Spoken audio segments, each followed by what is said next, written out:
सोचिए, क्या कोई यकीन कर सकता है कि एक छोटा सा लड़का जो गलियों में अखबार बेचा करता था, वही एक दिन भारत का मिसाइल मैन और फिर राष्ट्रपति भी बनेगा? यही सवाल तो इस कहानी को इतना खास बनाता है। ये सिर्फ एक इंसान की कहानी नहीं है, ये सपनों की ताकत की कहानी है। ये कहानी है गरीबी से निकलकर महानता के शिखर तक पहुंचने के एक ऐसे सफर की जो वाकई हैरान कर देता है।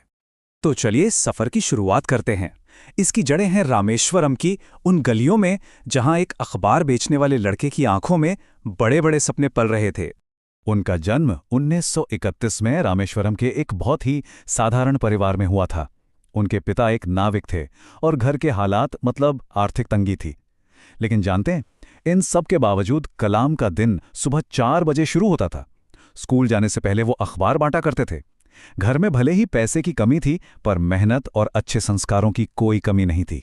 तो रामेश्वरम से आसमान तक ये सफर आखिर तय कैसे हुआ? चलिए देखते हैं कि उनके इस जुनून की पहली चिंगारी कहां से और कैसे जली।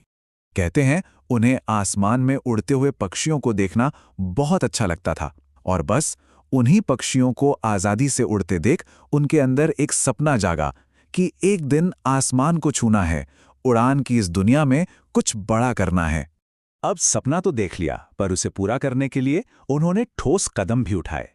पहले उन्होंने फिजिक्स की पढ़ाई की, फिर एरोस्पेस इंजीनियरिंग में दाखिला लिया और आखिरकार अपने सबसे बड़े सपने को पूरा करने के लिए भारतीय वायुसेना में पायलट बनने के लिए अप्लाई किया।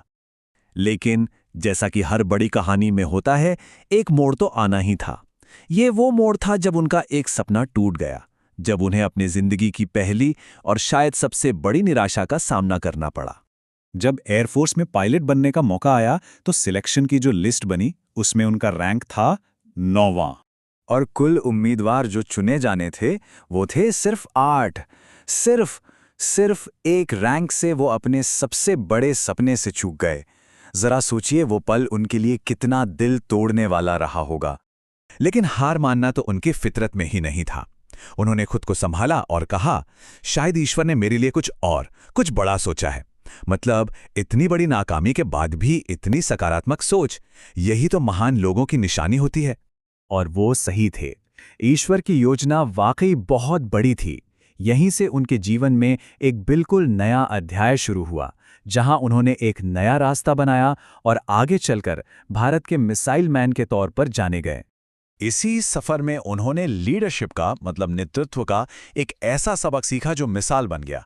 वो ये था कि एक सच्चा लीडर वही है जो नाकामी की जिम्मेदारी खुद पर ले और कामयाबी का सेहरा अपनी टीम के सर बांधे।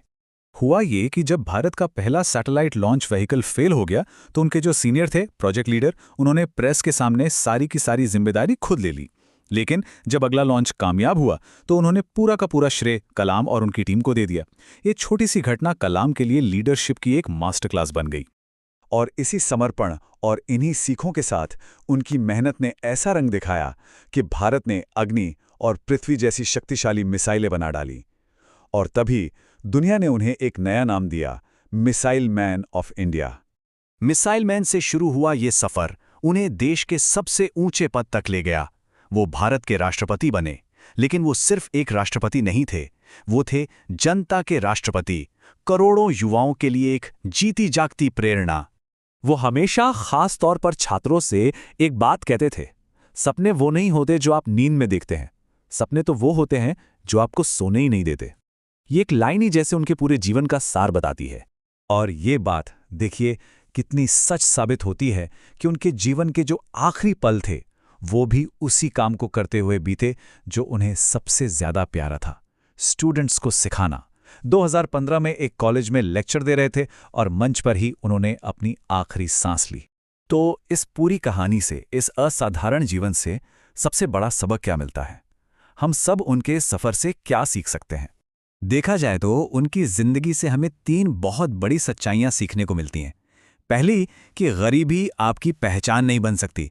दूसरी कि कोई भी असफलता आखिरी नहीं होती, बल्कि वो तो एक नई शुरुआत होती है।